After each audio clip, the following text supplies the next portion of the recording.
Hey friends, welcome back to Inspired by Real Estate. You know, we're a network of expert advisors dedicated to real-time information, educating and inspiring you with the inside scoop on all things real estate so that you can improve your lives and ultimately reach financial freedom.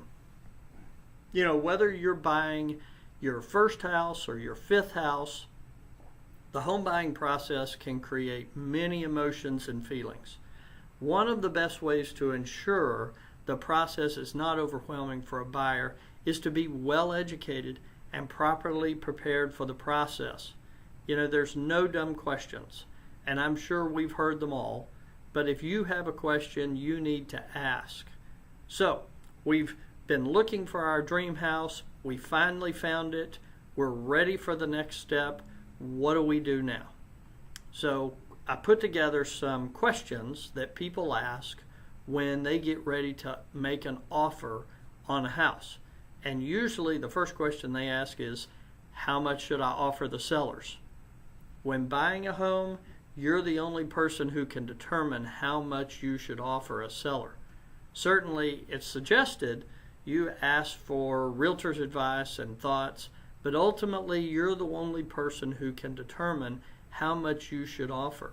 And we will give you some expert advice as to what the market is doing and how long the house has been on the market. We can make some recommendations, but in the end, you've got to tell the real estate agent how much to put on that contract. Once we decide that, we present the contract to the seller's agent with an earnest money deposit. And what's an earnest money deposit?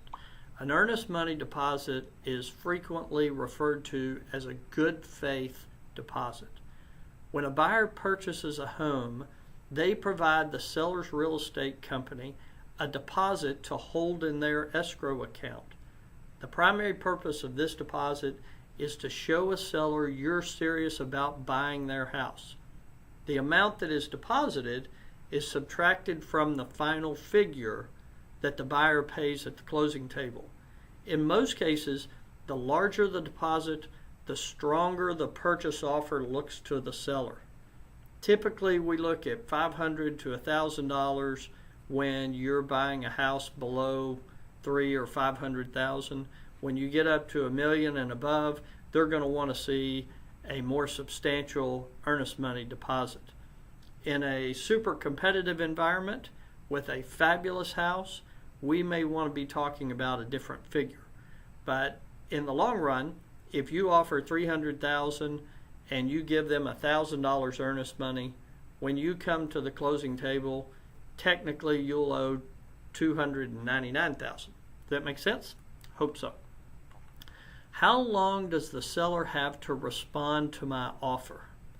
You know, there's no standard answer to this question.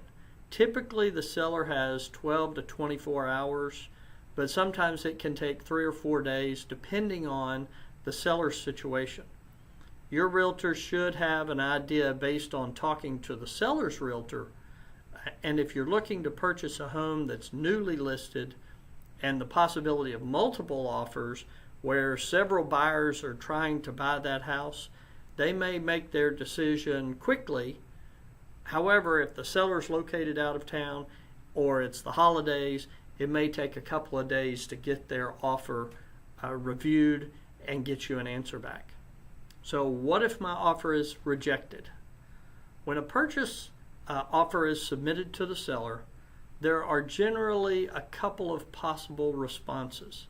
The first is an accepted offer, meaning you go to the house and you make the offer and the seller says, I'll take that offer, let's close. The second is called a counter offer, meaning they want to sell you the house, but there's something in the contract that they want to negotiate. Maybe it's the price. Other times it's the closing date or the possession date. The third possibility when you make an offer is a rejected offer.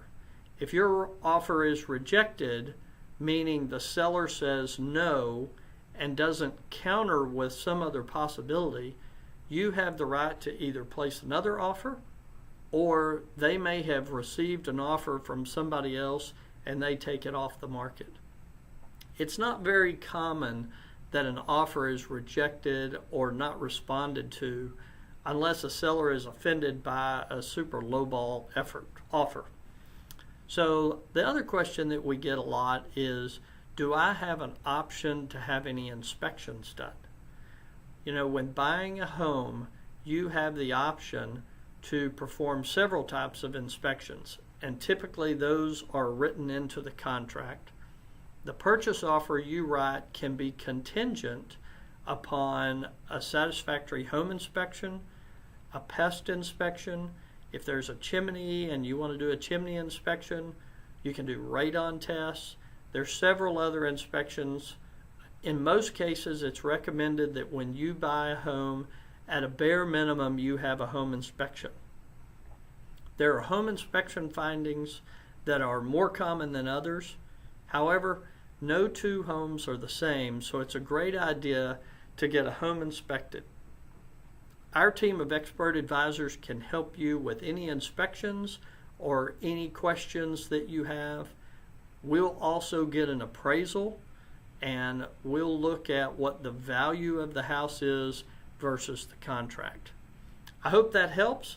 Next time when we get together, your offer is going to be accepted. Now what do we do? Thanks and have a great day.